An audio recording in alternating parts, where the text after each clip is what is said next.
Welcome to Civic Sparks, a Beyond the Blog podcast generously funded by the Patterson Foundation. This civic engagement podcast series highlights those committed to their civic responsibilities through volunteerism, community work, and more.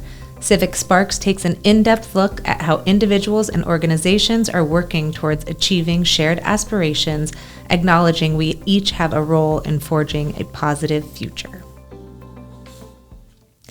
I'm Leah Verrier-Dunn, and your host today as we discuss the importance of volunteerism at the polls. August 12th, 2025 is National Poll Worker Recruitment Day, a national day of action established by the U.S. Election Assistance Commission in 2020 to inspire civic engagement and encourage people to sign up to become poll workers. This day of awareness aims to address the continued need for poll workers to sign up to help Americans vote. With us today is Pierrette Kelly, a consultant with the Patterson Foundation and a volunteer poll worker who can help us understand the behind the scenes of volunteering at the polls. Welcome to Civic Sparks, Pierrette. Thanks, Leah. I'm honored to be here today. Thank you so much for being with us. Pierrette, as a consultant with the Patterson Foundation, can you tell us just a little bit more about yourself and the work you're involved in here? Yes, of course. My background for the last 30 years has been working in community, really community development from the grassroots level up.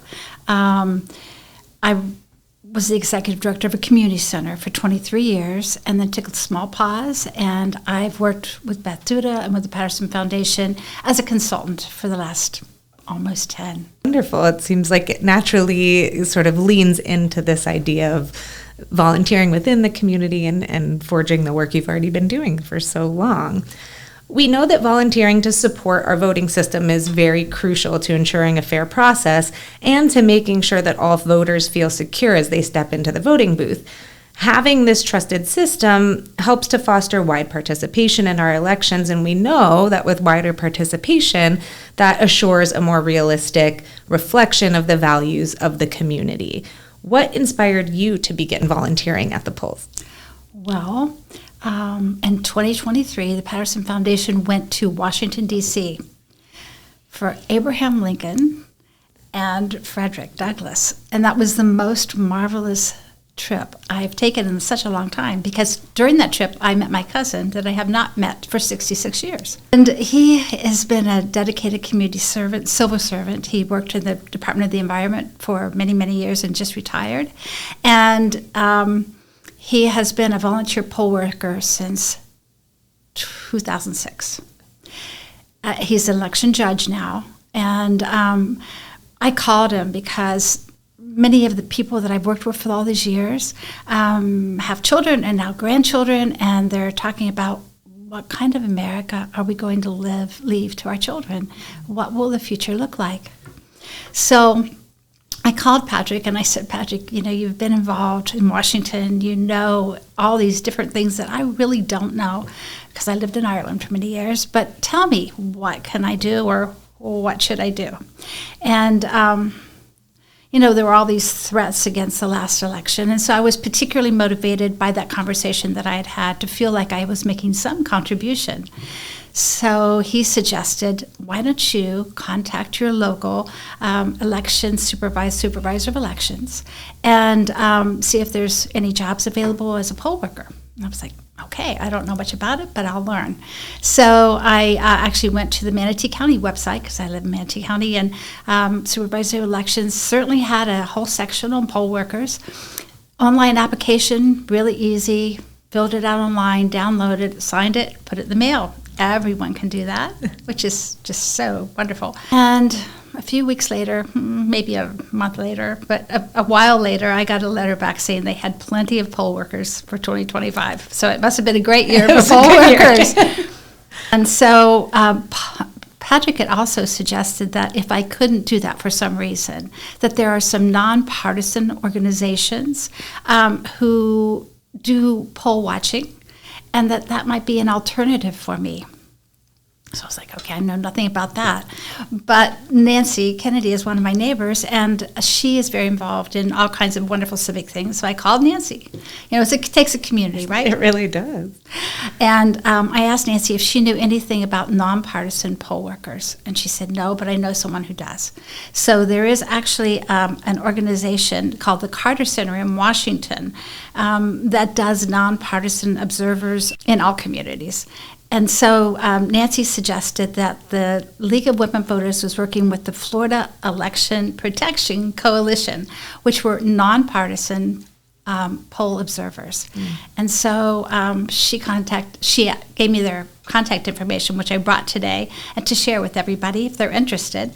And I contacted them.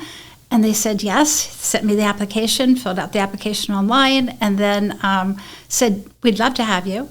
Absolutely. Then the process began of the training. It was very easy. It was online training. So it was really wonderful. They sent me a short list about a month before the election of 12 different precincts that they really needed nonpartisan observers. And so I think about a week before the election, they sent me the 215 Samoset Baptist Church was the poll precinct that they sent me to. And I volunteered there for the day. That nonpartisan piece and understanding how to be a nonpartisan volunteer is so vital, because we have to ensure that it is a fair process for everyone and that every voice gets to be heard. And elections can be heated and polarizing, as we've all experienced. So really having that understanding of how to talk to all voters, how to ensure all voters get to vote, I feel like is so vital to the process. As we dive into learning more about your volunteerism during the election season, can you share with us what it's like, being involved working the polls from behind the scenes? What does it look like? Well, my role was definitely different from most poll workers. My role was as an independent, nonpartisan observer. And so mine was to really observe and report if there were any things that frightened people or dissuaded people from going in or made people feel uncomfortable.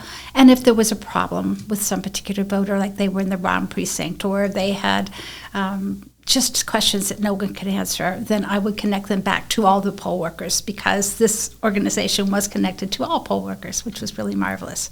So that was kind of my behind the scenes look at how that worked. I had a marvelous experience. It was just wonderful because the people who were poll workers were so kind and so welcoming, and all of the voters, no really problems arose. So, I had the opportunity of observing and talking to people and greeting people and making them feel at home. The real situation is a nonpartisan observer. I'm not appointed by an elected official. I'm not appointed by a party. I'm there totally, as you said, nonpartisan, to really observe and to make everybody feel welcome.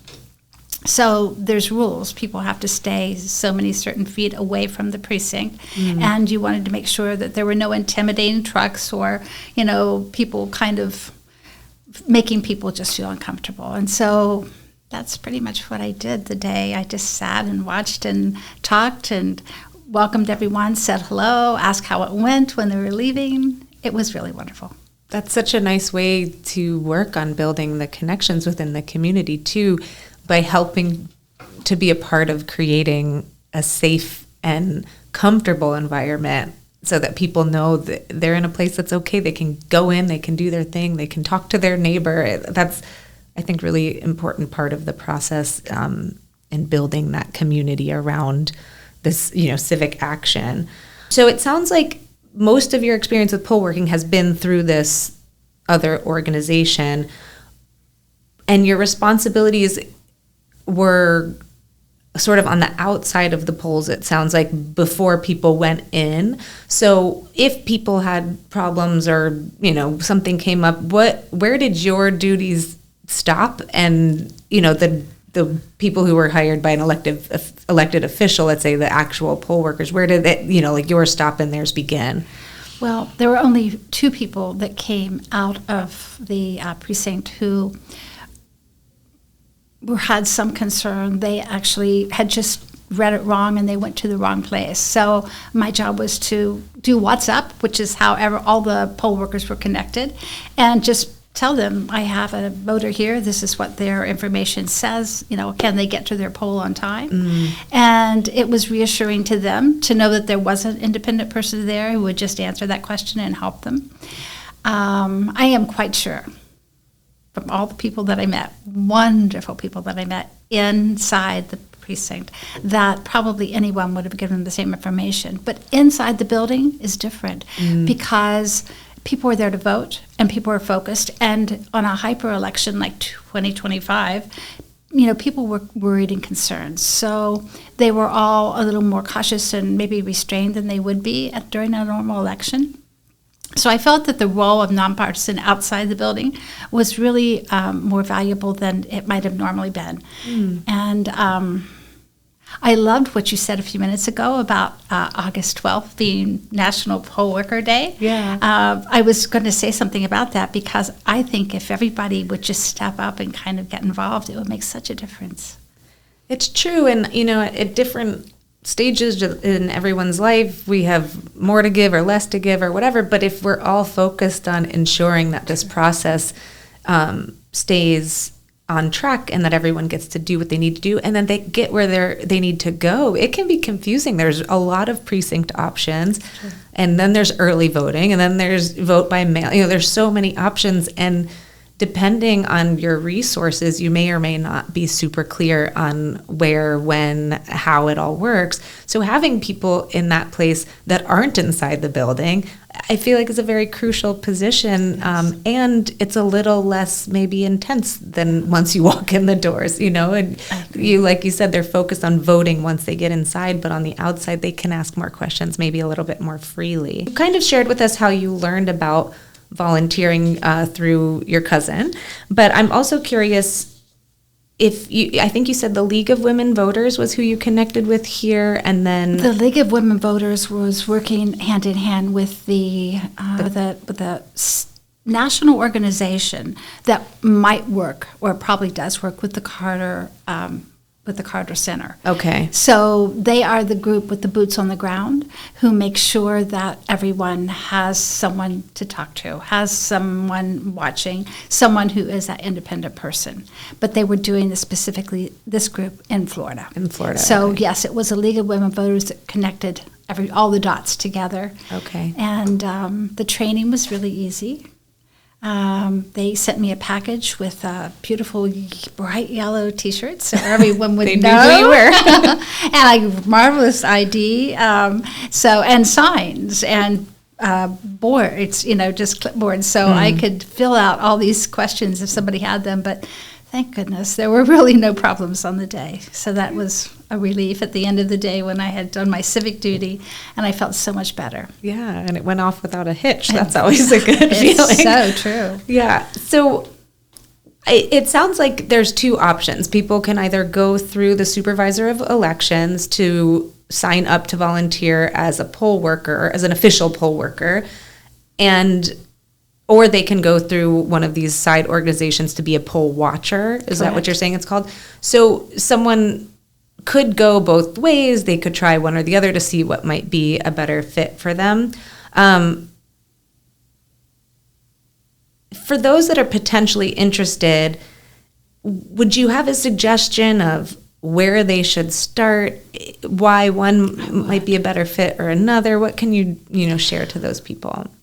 I think if they really are committed to trying to just stay focused and work locally, sign up now.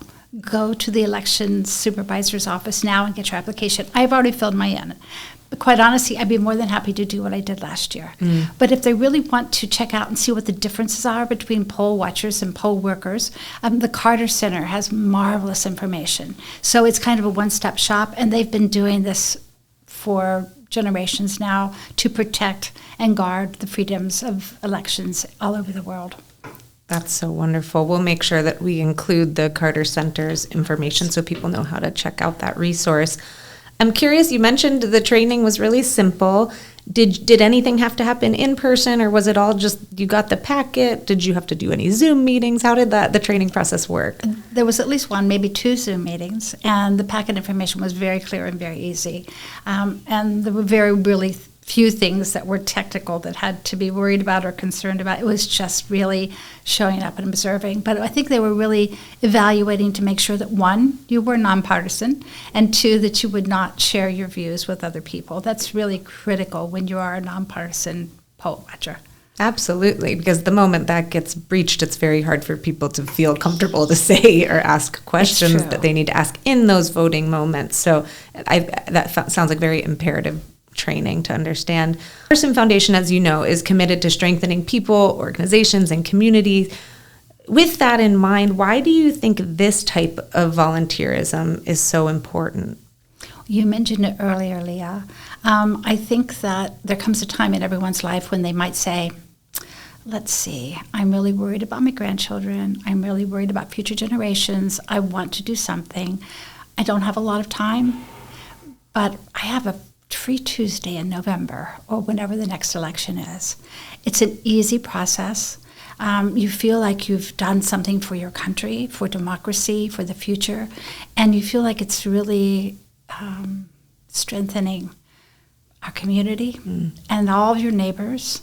It's a marvelous opportunity, whichever of those you choose. The poll watcher might be a shorter period of time commitment. If you're a poll worker, you might be there from 6 a.m. till 10 p.m. or whatever time everything's closed and wrapped up. But I think either one of those, just depending on your time and your level of commitment, is really something that's important for our nation, our community, and all those people we hold in our hearts and love. I really agree. And it sounds like what you're saying overall is the sort of output and the commitment is rather small in terms of capacity, but the feeling afterwards of being part of contributing to helping uphold those systems of democracy just is worth every second of preparation. And it seems like with the two different options that there really is quite a bit of flexibility in terms of what you can commit to. So you don't necessarily have to think like, oh, I have to be able to, put 1 million hours into doing this. But really, it's like a few days altogether between the preparation and executing it the day of. Very simple. Yeah.